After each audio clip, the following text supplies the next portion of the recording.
Start by launching Canva. Once you're in, click on Upload and select the PDF file of the product card.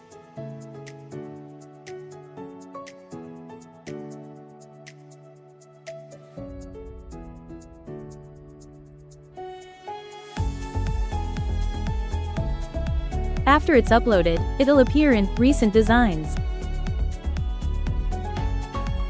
Next step, click on Uploads and upload the logo file you wish to engrave.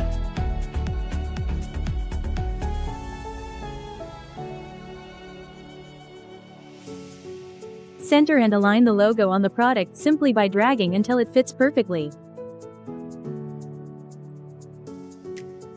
Next, click on Colors and set the color to a shade of gray since that's the closest color to the engraved design.